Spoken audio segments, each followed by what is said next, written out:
शिरपूर पोलिसांची मोठी गांजा कारवाई, लाखो रुपयांचा गांजा जप्त। शिरपूर तालुका पोलिसांनी अवैध गांजा साठवणुकीच्या विरोधात मोठी कारवाई करत दोघांना अटक केली आहे।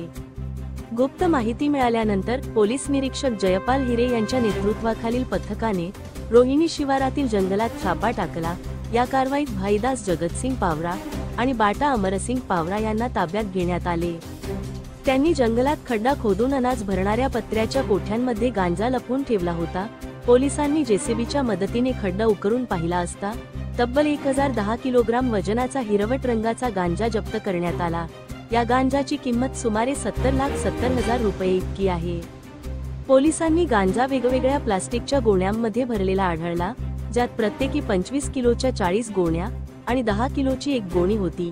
या प्रकरणी पोलीस हेड कॉन्स्टेबल चत्तरसिंग खसावत यांच्या फिर्यादीवरून शिरपूर तालुका पोलीस ठाण्यात NDPS कायद्यान्वये गुन्हा दाखल करण्यात आला आहे।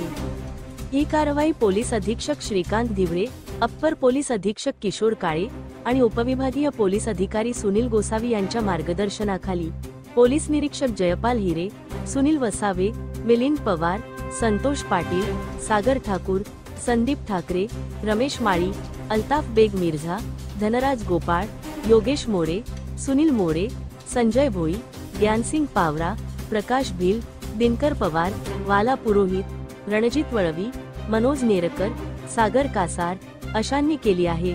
पुढील तपास सुनील वसावे करत आहेत। धुळे क्राईम न्यूज साठी अब्दुल रहमान मलिक, धुळे।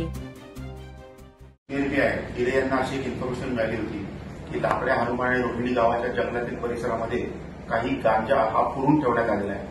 त्याच्यामध्ये आपण रेकी केली असता भाईदास जगतसिंग पावरा राहणार लाकड्या हनुमान शिरपूर व बाटा अमरसिंग पावरा राहणार रोहिणी या दोघांना ताब्यात घेतले असता त्याने प्रथमतः एक जागा दाखवली, त्याच्यामध्ये जेसीबी आणून आपण ते खणले असता खणल्यानंतर आपल्याला जवळजवळ 70,70,000 म्हणजे साधारणतः 41 गोण्या आपल्याला तिथे गांजा भरून असं दिसलेला आहे। त्यानुसार आपण NDPS ऍक्ट खाली आपण कारवाई केलेली आहे, दोघांना अटक केलेली आहे। हा गांजा देखील आपण सीज केलेला आहे।